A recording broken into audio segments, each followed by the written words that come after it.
A warm welcome to you all to the second webinar in the Alumni webinar series of the United Board.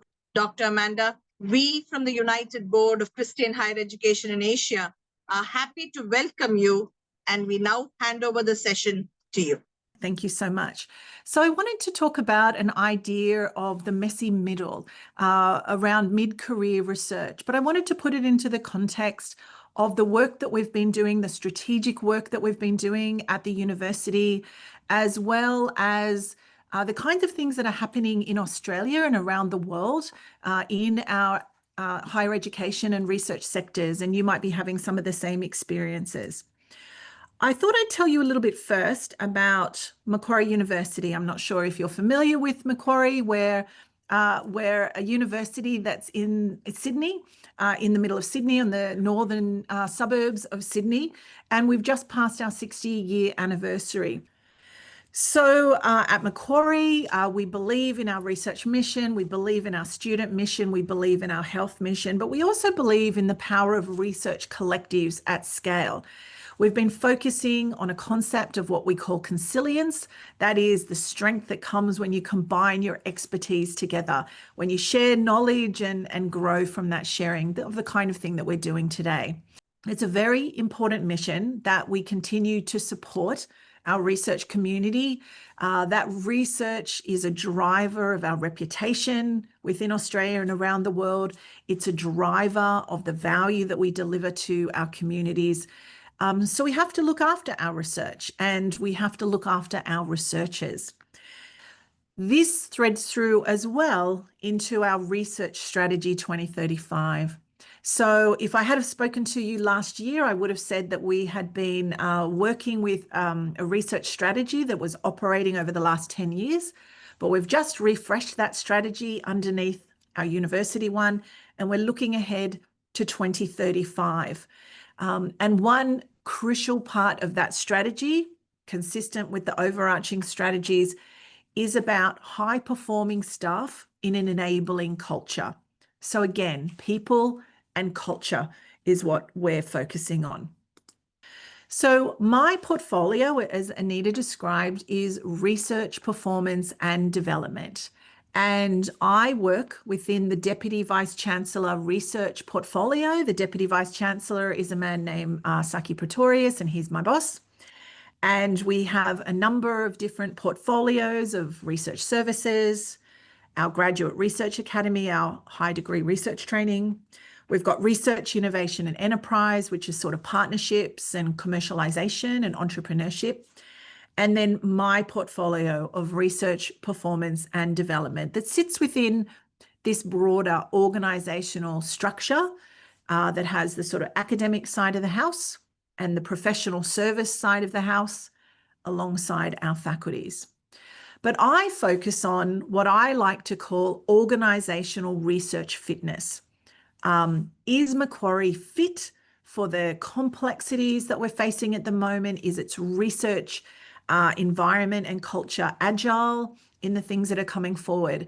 And the work that I do across my portfolio, which includes supporting our university research centres, strategic development about our research architecture and our big initiatives. It focuses on research quality assurance. It focuses on research data analytics and the insights that we have, and also researcher development. So I describe the things I do as focusing on our research strengths, our research breadth, our research practices, our research trajectories, especially of our people, research support for their work and for themselves, research reports, the data analytics, and finally, the research reputation. How do we turn all of that good work into value for the community, for the university, for the government, for everybody that has invested so strongly in the things that we do? So part of my job is to support researchers, to support my research community. Who is my research community? So at Macquarie University, and I'm not sure how this falls out at your institutions, We would roughly describe our academics in the Australian university system as falling at 5 academic levels. And I'm setting aside our professional staff who are expert in supporting. They are working on a different enterprise agreement. But we have 5 levels. Level A, which is an assistant lecturer. They might also be research fellows, postdoctoral fellows, people like that. Level B is our lecturer level. They might be senior postdocs as well. Level C, our senior lecturers. Level D, our associate professors. And that should be level E, not level D. The last one is level E, our professors. So a level E professor in Australia is sort of equivalent to a chair position in the US or something like that, depending on the systems that you're comparing it against. In the UK, a level C, I think, or level D is like a reader. I'm sure you can ask me later if we're thinking about the conversion. Except to say that, let's say roughly that our level A's and level B's are our early career cohort. They're our largest cohort, especially of fixed term positions. So in Australia, we have some people who are on tenured jobs, continuing positions, and then we have some people who are on fixed term positions. That might be 3 years, it might be 5 years, it might be even 1 year, depending on the different contracts. We also find at this early career stage, the largest proportion of people who are research intensive. That is, in their job, they're not doing a kind of balanced education, research and service, but they're focused on research. So they have their own particular challenges, scarcity of roles, falling off the end of their contracts and how to continue on to the next one, finding the time to develop all their skills. So early career researchers or academics have their own challenges. Up here in level D, and that should be level E, we have what we would call our professoriate. So these are more of our senior leaders.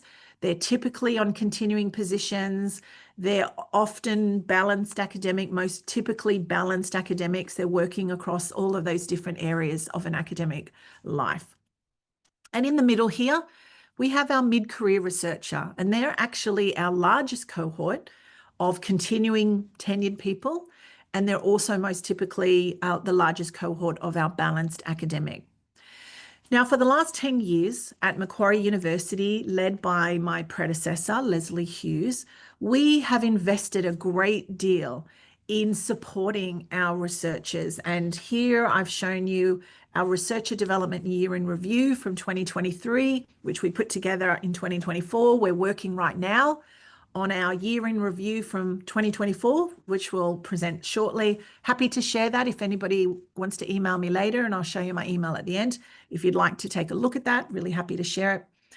But I have to be honest and tell you that even across that history, we worked first on supporting and upskilling our early career researchers. So, and the reason we did that historically was because there was quite a bit of difference across the different faculties in the sort of local support, enabling and development that was going on in the different faculties.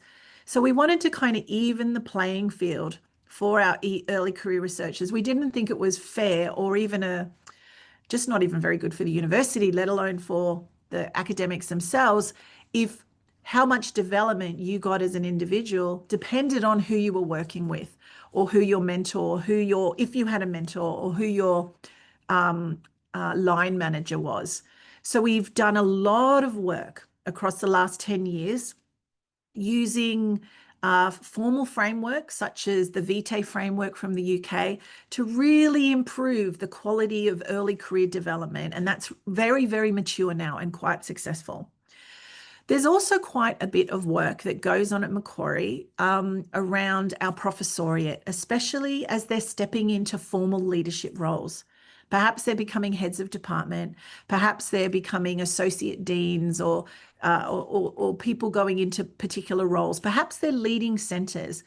And so there are a variety of programs, or there have been over time, where they do get attention. They get one-on-one coaching, or they might be sent away to a development program, or there might be something for them. And my experience, my impression across Macquarie and across other universities, and again, I'd be really interested if you've got some thoughts here, is that this mid-career cohort are sort of missing out sometimes, that they haven't necessarily got as much attention in development work as early career and senior researchers.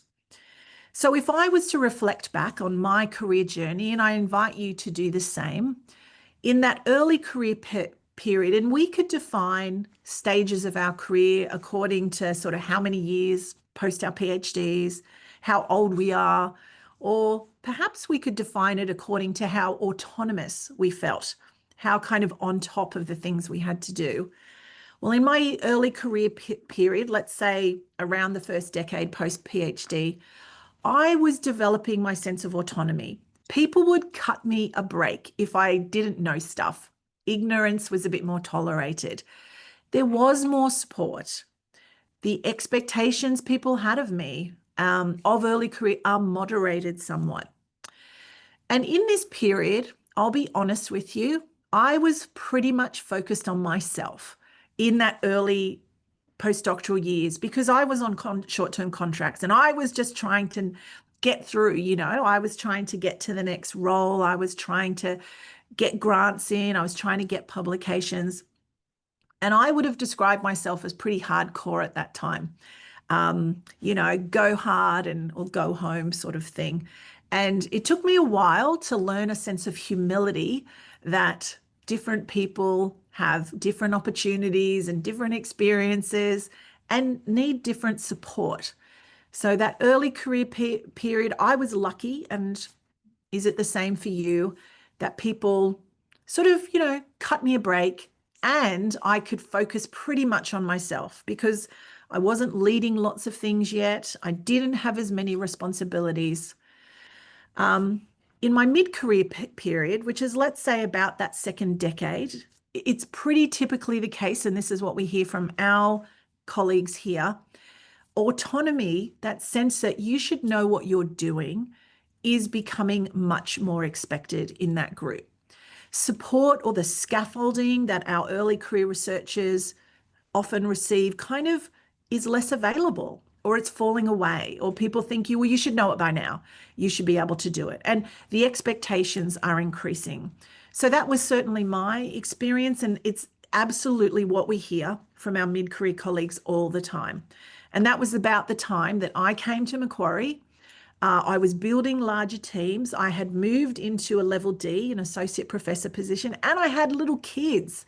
Things were much more complicated at work and at home, but I was expected to be able to just work it out.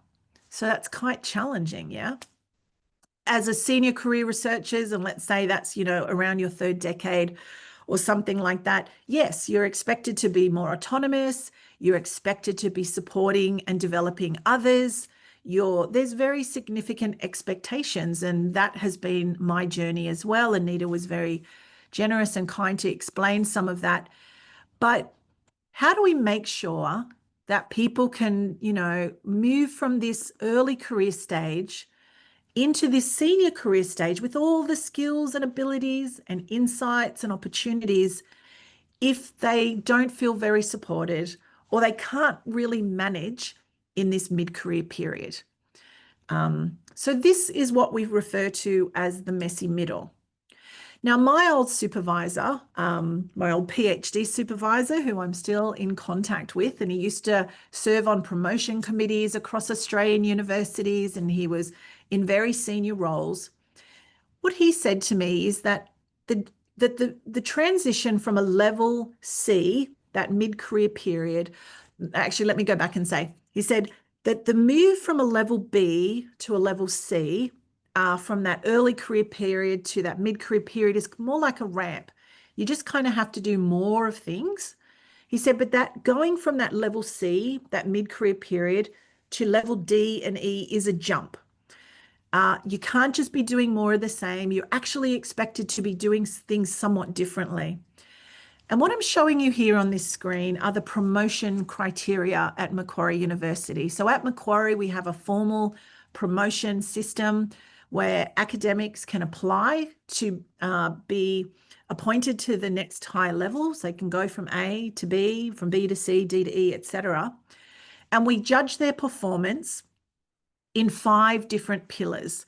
Now, many universities just they evaluate people on research and on teaching and on service, but we've kind of unpacked this a little more, and we focus on research discovery, teaching, definitely, but also integration and application, which is extending your research and connecting with others within the university, and application is connecting with others and using your research outside the university. We also have this much more stepped out pillar of leadership and citizenship, of what people are expected to do for others. It's the we versus the me. And nobody can be promoted, especially not into the professoriate at Macquarie, if they are not making significant contributions into leadership and citizenship. And that was decided for, very mindful sorts of reasons. That's the level C, and that might be a bit small for you to see, but I just want to point something out. In the level D criteria, so they're relatively similar in some ways. So research will ask about a coherent program of research and outputs and impact and income and student supervision. But what you start to see in our level D criteria is the word leadership. Chief investigator, leading things, principal role, leading, sustained leading. So just as my old supervisor said, to get up to level D at Macquarie and at many other universities, I'm sure, you have to be showing leadership. You have to be showing a set of behaviors that if you haven't had the chance to develop at level C, it's going to be kind of challenging for people. And we know that some people kind of get stuck at that inflection point of that mid-career and don't extend. And we want to make sure at Macquarie that everybody who aspires to be more senior, to move into these roles, has the opportunity to develop their skills in a way that will put them in the position that they can apply for promotion and they can be successful. So that's our intention. So what I'm going to tell you about in the remainder of the conversation is about our mid-career development program, which has been designed and finessed over the last 4 years, and we're coming into our 5th year now, to exactly help these mid-career people who are experiencing this messy middle to navigate the management for themselves, for any transition that they want to make, especially into transitions into leadership. So we have set the program up, and I'll tell you about it in a minute, around 3 main pillars. Firstly, about self. So understanding and managing your own self and your own career, what drives you, what you care about, what you want to work on. Secondly, around career transitions. So evaluating your career to date, thinking about the future, setting goals for the future. And the third pillar is around leadership. So leadership skills and pathways to enacting positive change. And I'll have something to talk a little bit more about that a bit later, specifically about how we think about leadership. So have a think about, yes, what you're interested in, how you would go about delivering it while I tell you exactly what we've done. So we have designed a program, and Anita already explained, I think, that I'm a psychologist by training, a cognitive scientist, and I've got very particular theories about pretty much everything that I try to put to work in this development program. And I'll tell you about some of that, and if anybody's interested, that you can certainly email me and we can have a conversation. So the program we have designed for our mid-career researchers is a 4-month program that we deliver in person, although during COVID in the early years of the program, we did finesse that to deliver online, but we like to get everybody in the room together because the peer mentoring element of it, of being in the room and the senior mentoring, is really important. So we deliver it over 6 days, but hopefully, as you can see from these slides, those 6 days are split over those different months. And there's gaps between the different days because we have presentations, yes, of course. We have discussions and Q&A with the people who come to the program and workshopping and mentoring. But we also build in pre-work and homework. So we send them away with things to do. And I'll tell you about some of the examples of that. Plus, we mix them up in those sessions, in those days. We put them with the people from their faculties, but we also at different times move them around and create at other peer groups. Because what we've found around mentoring is that it's really important sometimes to have safe mentors who might be away from your specific context. Great mentors can be people who know exactly about what our staff do and are in the same department, but sometimes that can be challenging. So we also give them the opportunity, and I'll come back to this idea of a buffet of mentors. We give them the opportunity to form peer mentoring bonds with people from around the university who are going through similar things to them, who might have quite fresh insights and that can add to that kind of mentoring and support, sense of community that they definitely need. So we also have set up a SharePoint site. So all of this information, all of the work and the slides and the activities and the resources are all provided for them that they can go back to again and again. And we have developed and have just been launching an alumni network. That is every mid-career person who has participated in the program. We're starting to set up ongoing development for them as well. So come back, for another session and get together for, a get together in the bar or something at Christmas. We did that last Christmas. And the reason, this is really deliberate choices that we're making because we know that development happens not just in formal settings, when you're in the room in a workshop with people, when we're online talking together as we are today, but it's also informal. It happens in informal settings, and it also has to be experiential. People need the time and the opportunity to put the things they're learning in the room into practice. Now, if you're in a setting where you think, actually, maybe we could do this as a 1-week residential program, you could do that if you wanted to. You could also do it online. You could absolutely finesse something like this. But just keep in mind, if you're thinking about how you might add to or develop your own things, the way to make sure that people have the opportunity to apply the lessons. Because once they go back into their work environments and the full force of their workload hits them in the face again, it's challenging for them to implement things. So we just try to seed the information over time across these 6 days so they have a chance. And the program is designed so that it builds. The first half of the program is the me part. The second half of the program is the we part. And we wouldn't change the order of that because we need to work out the first part. So it's kind of incremental and it's stepwise and it's building. And I'll come back to why we need to do the first part to make sure they buy in for the second part. Okay. So I thought I would just share with you a few slides to how am I going for time, Anita? Okay. Okay. I thought I'd just share some of the slides that come from the different days so you get an idea of the sorts of things we covered. And because also I know that your group is very interested in mentoring as well. So I'll talk a little bit more about that and the way we sort of think about that.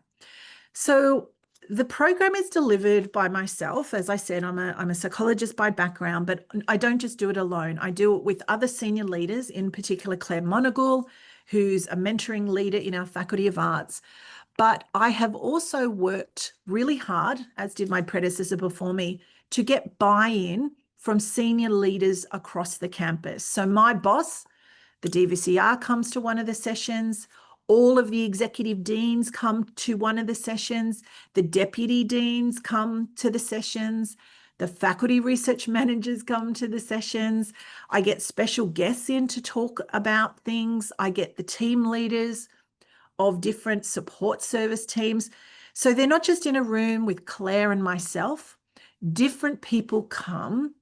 And this is so valuable because then these people believe that the whole of the university is investing in them, that they want them to do this program. And in order to sign up for this program, they have to be nominated by their heads of department and endorsed by their executive deans. Because then when they're in the room with me, I say, you were chosen by your head of department. You were chosen by your executive dean, which is kind of a motivate. If anybody can sign up, often some people, when they get busy, they won't come. But if you make it really valuable to it, it's a fortunate opportunity. It's not something everybody can do. It's something you're chosen for because you're ready. You want to make it valuable to them, and then have as many people around your community as possible investing and sharing knowledge and expertise. But we start this 6-day journey by talking about career values, because we think values drive everything. The university's strategy is about values and what it sees as itself as delivering. So we start by talking about individual values and how they map to organizational values, and how to navigate when those are sometimes in alignment and out of alignment. We also talk about how people behave their values. How do you know people? We ask them to think about leaders around them. How do you know what their values are? How do they behave their values? What actions should we expect to see when people have certain kinds of values? And we try to understand that different people are motivated in different ways, and that will influence their behaviors and their choices, because we're not just helping them to understand their own behavior and experiences, but the behavior and experiences of the environment that they're in, which is a challenging one. It's a complex one. So we're helping them interpret that. We ask them to go through identifying. So all throughout this program, we're giving them information, but we're also asking them to think and to reflect and to discuss and to do activities. So we talk about the university's values, and we talk about their career values, and we ask them to think about how they align and what would that mean and what would be important. And we talk about their strengths and their values. And if this is important to you, is that a strength for you? What would you do to put those into alignment? What skills do you need to develop if you want to make sure that you're working in a way that's aligned with your values? And here you can see we talk about, can you identify people who can help you to think about your values and think about your skills? That's mentoring. So I think it's important as you set up mentoring programs to give them the why. Why do you need a mentor? Sometimes I need a mentor to help me think about my values and how I behave my values, or how others behave it and I'm confused about them. Sometimes you need a mentor to help you think about my strengths and where I'm delivering my strengths. Sometimes, you want a mentor to help you think about, where can I put my energies? So if you're doing mentoring programs, we've found it useful if you give them the why for the mentors, because we find that some people will say, what do I talk with a mentor about? I'm not sure what I'm supposed to talk about.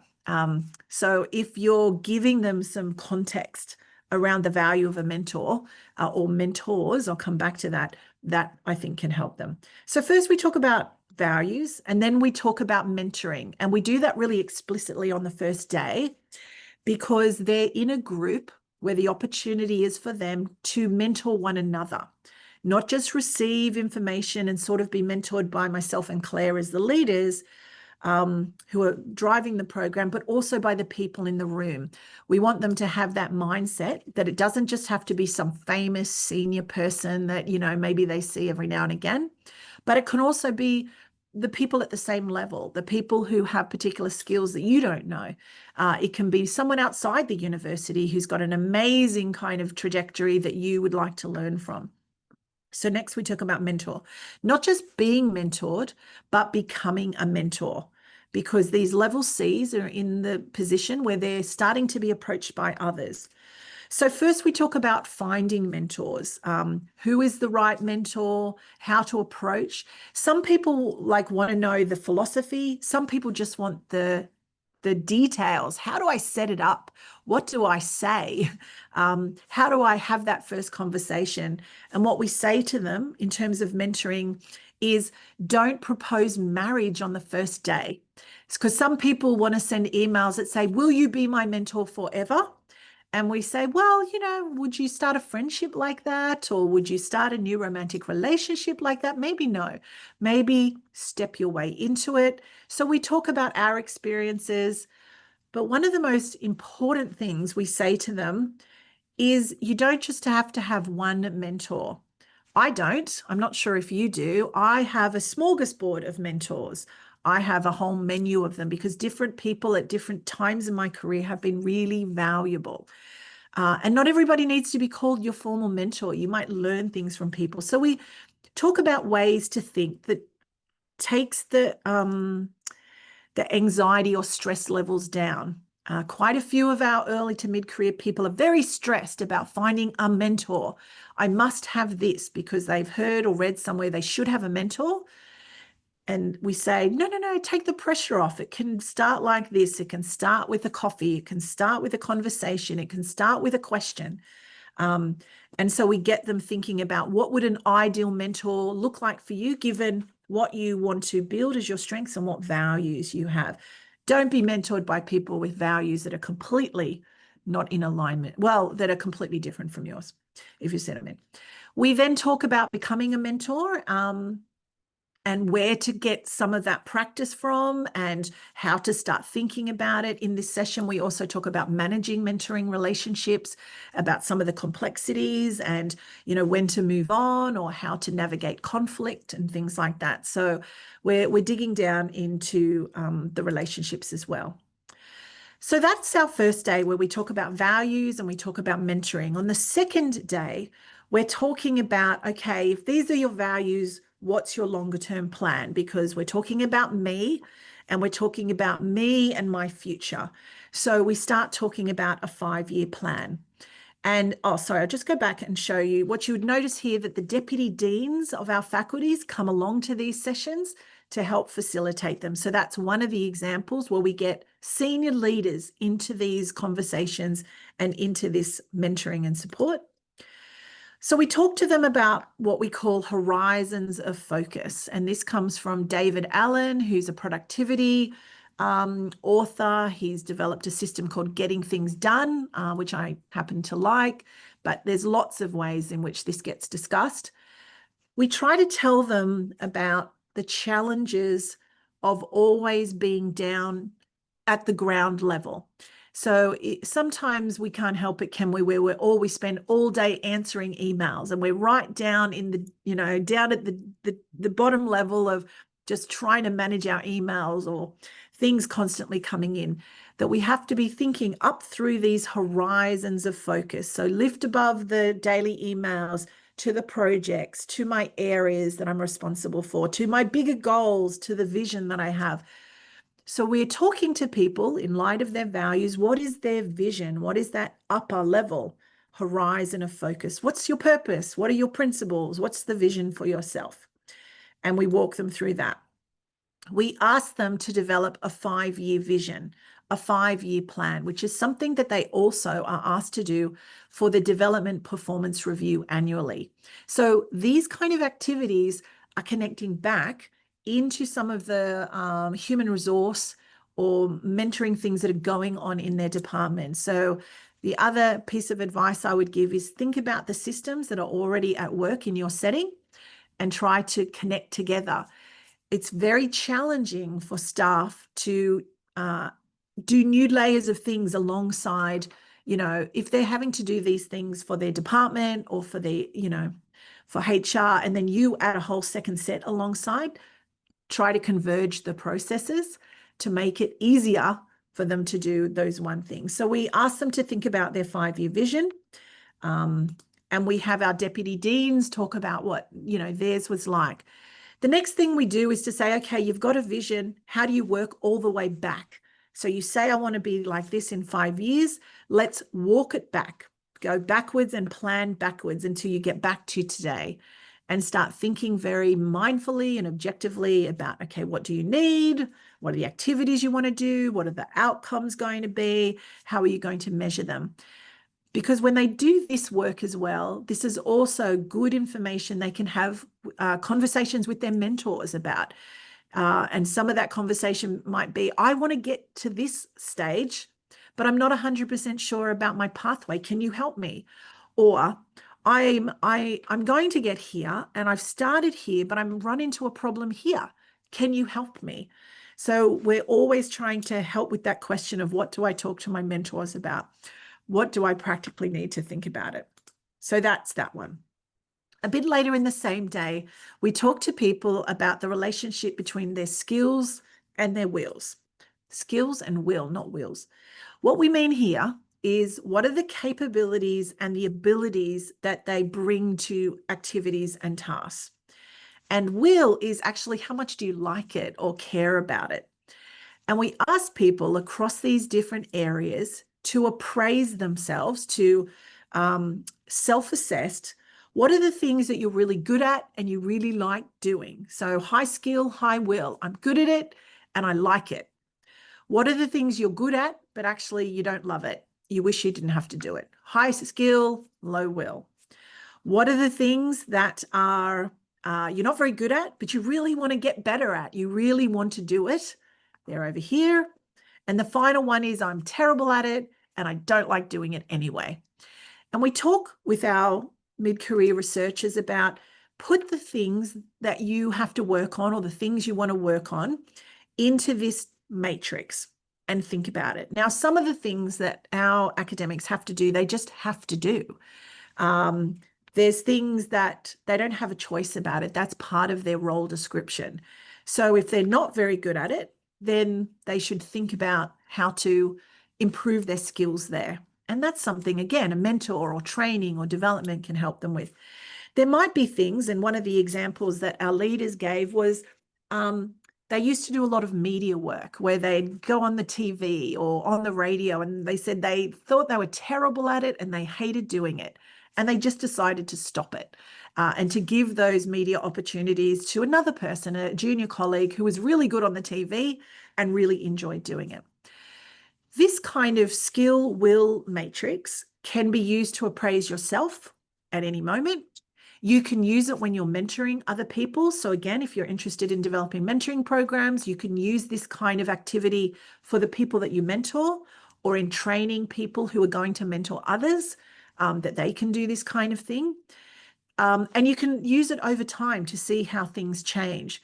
So it's a really good strategic tool that can be used to open conversations and to help think about development. So we do that. And then in the final part of this is on our second day, we talk about project and time management. Now, sometimes people get invited to go and do time management courses, which are sort of outside the context of thinking about everything they have to do, their portfolio. And I think you have to think about all the things you're committed to and what you care about and where you think you're going before you start thinking about what to put in how to use your calendar or how to manage your emails and things like that. So we talk about an overarching approach to prioritizing and managing their portfolio, and then underneath that time. And there's a lot of complexity underneath here, and I'll only hit a few points. Again, I really like this getting things done methodology, which you might have come across before. For a number of reasons. It's quite relevant to the cognitive science work that I've done before. There's lots of information on it. But what I say to people in our course is, really be careful not to spend all your time going down productivity wormholes. Don't spend all your time just trying to set up new management systems rather than actually doing your work. So we talk a little bit about what are some things, but the getting things done methodology has some really interesting ways of thinking about your work. And one thing that we talk about is tracking everything that you're committed to. When I mentor junior researchers and I ask them to come, they want to come and talk about preparing for promotion, or they want to come and talk about a new opportunity or what they should be doing or some challenges that they're facing, I say, well, I want you to audit everything you're committed to, because they might say something like, I'm not as effective or I'm not as successful as this colleague. And I say, well, let's audit what you're doing. And when you make them start to write down in an Excel spreadsheet or on a piece of paper everything that they're doing, they'll come back and go, that's everything I'm doing. And I say, but you've only got research down here. Do you do anything else? Oh, I do teaching, of course. Or I'm on these committees. So then they go back and I say, go and do it again. And then they audit everything. Because what I have found is that academics often only count certain things. And there's a lot of work that people are doing that is important, but is not necessarily visible to their line managers or visible to others, that should be counted because it is making a difference. So the big thing I say to these people when I'm mentoring them or they're mentoring others is keep a track of everything that you're committed to, because otherwise, how can you say yes or no to different things? Where are you investing your time? Let's make sure that your work is visible.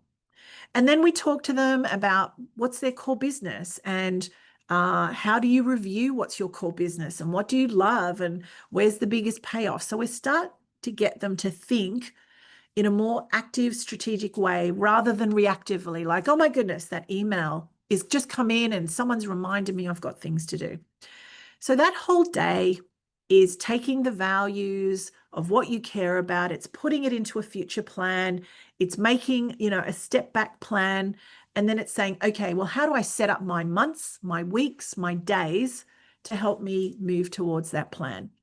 So I'm hoping what you can see in this description is that we're trying to help them get to grips with the mess that they often find themselves in that mid-career stage. They've got a lot going on, a lot of research often, a lot of teaching. They might have kids at home or people to care for, just to kind of come to grips with it.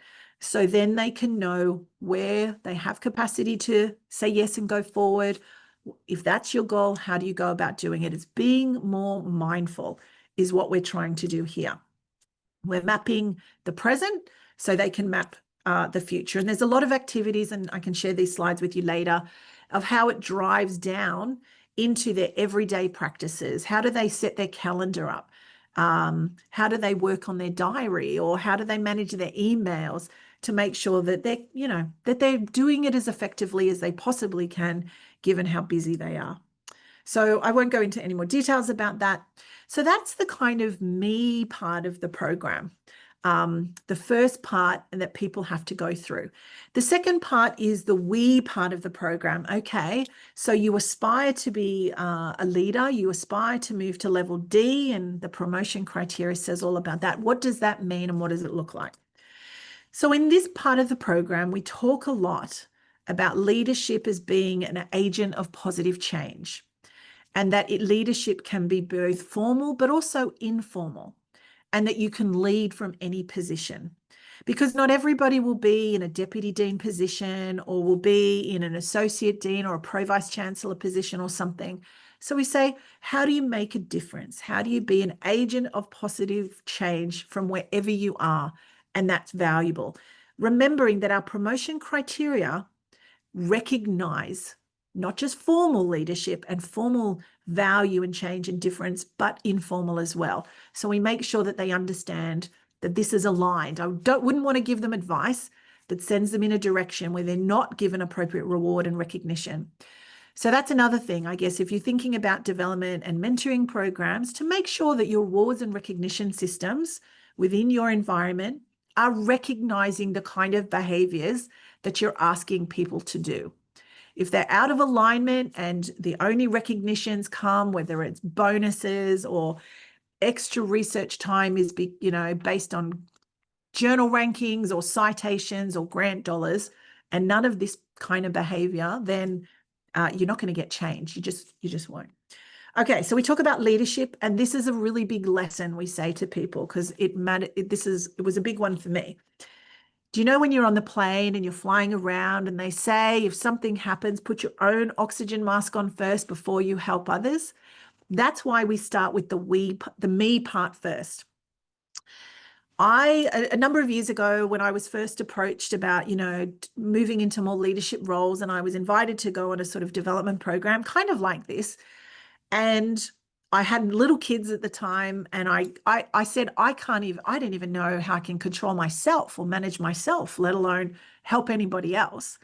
At that time, that me part was a bit too chaotic to be thinking about we. So if you're thinking about development, helping them navigate me, putting their own oxygen mask on first before they start. And leadership at the end of the day is giving that oxygen mask to other people. I hope you agree with that. So what do we talk about leadership? We talk about what is leadership. I talk through psychological theories of leadership and personality differences. We also talk about higher education as a very specific kind of leadership environment where a lot of people don't want to be led actually, or don't like to be managed. They're different from corporates. And when you go on leadership courses, as I'm sure a number of you have, and you get articles that are shared from, Harvard Business Review, which are always really interesting. If they're done in corporates, that is really one important insight. But universities and higher education and educational environments are somewhat different. That's what I think. I wonder if you agree. So we talk about the environment that we're in. We talk and ask them to reflect on the leaders around them and the styles they have. And we try to say there's no one way to be a leader. And you don't need to become a leader like somebody else. It has to be aligned with your values and your temperament and, your strengths and things like that. So it's good to be able to start, to notice how people are leading and what does good leadership look like? That's another question for your mentor. What does good leadership look like? Then we ask them to think about themselves. Remember, they've done a 5-year plan. They've walked their way back. We say, okay, well, what leadership activities are you doing? Many of them want to be a level D. They want to apply for promotion. So much leadership content that's expected in those criteria. So evaluate. Where do you want to grow your leadership? What kinds of leadership are relevant here? How will you think about that? What would you talk to your mentor about? So we're always bringing it back to the other elements of the program. Nothing stands alone in the way that we've set it up. The other thing we tell people about is about how the university works, because at this mid-career stage, a number of people aren't entirely aware of the governance structures and who's responsible for what. When we talk about how the university works, some people are like, well, that leader, did this. And we have to explain, actually, that leader isn't responsible for that. The governing authority for that is over here. So if you want to change that, you need to come over here. What we're trying to develop for these people is situational awareness, because many people in higher education are such experts in their areas. They're really great experts in their disciplines, in their departments, but they might not have had the opportunity yet to have looked over the garden walls and to see all the other ways in which, things are happening or how it actually works. So we're trying to tell them, how does this place operate? What do you need to know in order to be an effective leader? We also talk in this space about spheres of influence. I'm sure you've come across this before. What can you control? Me, only a couple of other things. What can you influence? And what are you concerned about? So I'm the Pro Vice Chancellor of Research, Performance and Development. I only have a couple of very small teams that directly report to me, that work on my data analytics and work on development. But so my sphere of control is relatively small, but I try to influence a broader domain. And of course, there's some things that I'm concerned about, and maybe at the moment I can't influence. I can't influence how the Australian government is, I'm concerned about how the Australian government is going to fund higher education. Can I influence that directly? Not right now. But can I work out ways? Can I contribute with my team to consultations and things like that? Yes, I can control that. So it's a very important lesson in the context of the governance structures. If you want to be an agent of change, where can you have a control and where can you have influence? This is transformational for people who come through this program because they just didn't really know this or think about it, and they often come back to it.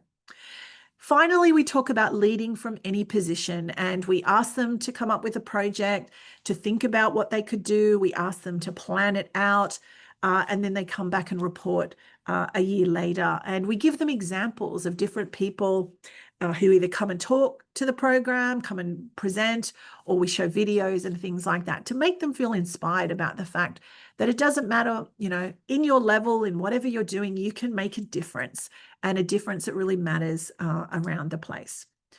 So I know, hopefully I haven't gone too far there, but so what are some lessons I just want to quickly say to you, and then I'll kind of wrap up. I already said that. One important thing we tell again and again is put your own mask first. If people are really struggling to navigate for themselves, we need as leaders and developers to work on that first before I believe they're in a position. And that if you're helping support heads of department or other sorts of leaders, I think it applies across the leadership spectrum.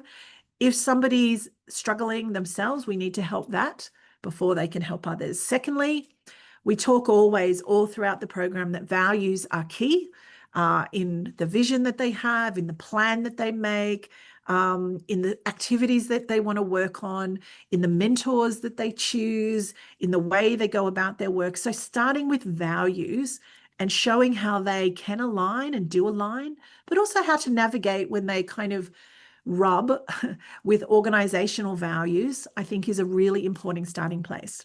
I've already mentioned about a menu of mentors. We talk about that all the time. Don't set yourself up to just have one mentor.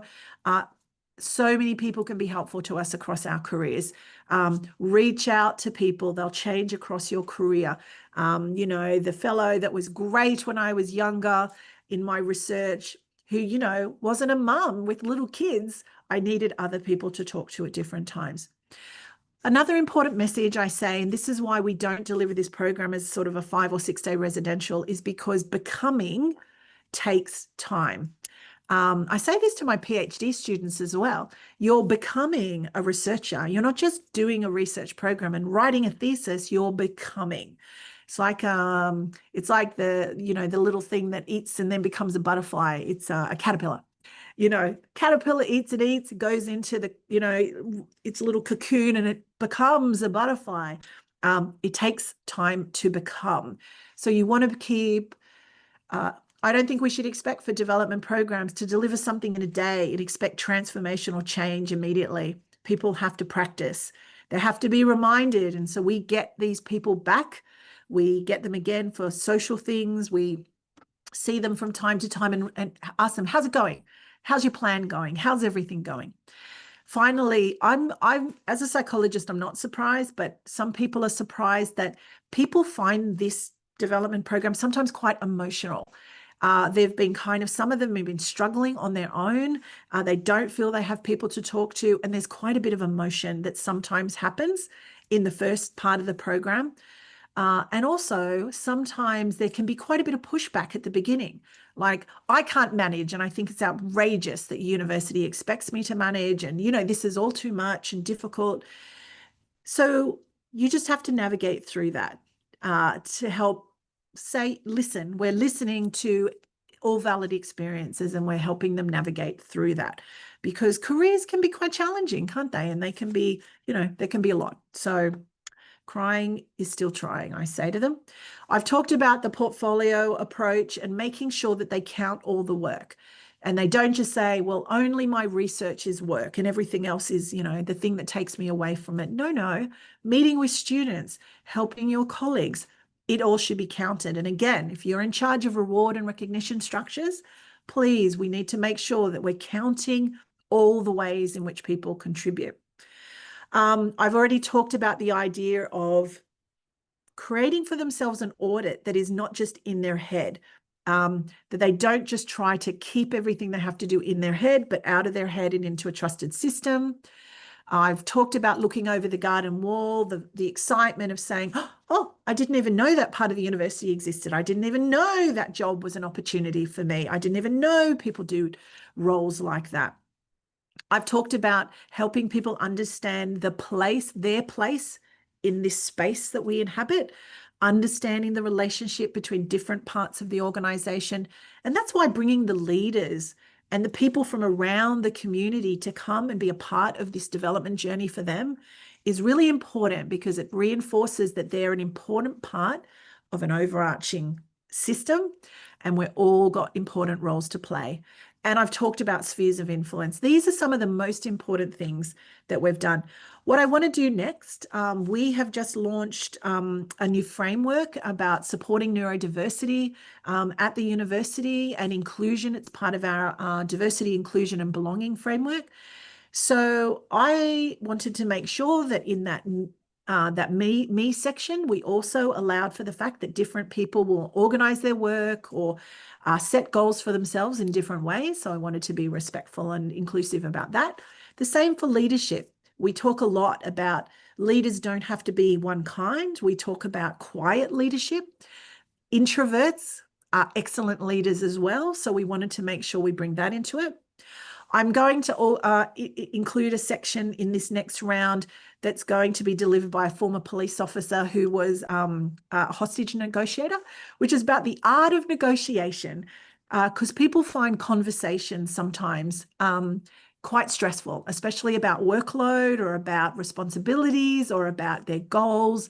So they wanted to know how to have these conversations to keep themselves on their goal path, without getting upset, with, feeling like it's all okay. So we're going to do that.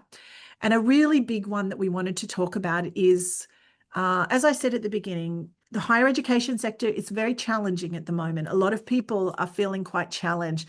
And one of their questions is, how can I plan for the future when the present feels quite chaotic? So we're going to be talking about that. And the final thing, and maybe I'll just leave it kind of without going into too much detail, I'm from the research portfolio. I support research, but of course, our academics don't just do research. So thinking about how to intersect across the different portfolios of our academic work, our education work, and others. But you can ask me about that on the email if you're interested. Okay. Have a think about, I'd like you to think about, and feel free to email me if you want more information, to think about what would you do differently to suit your context.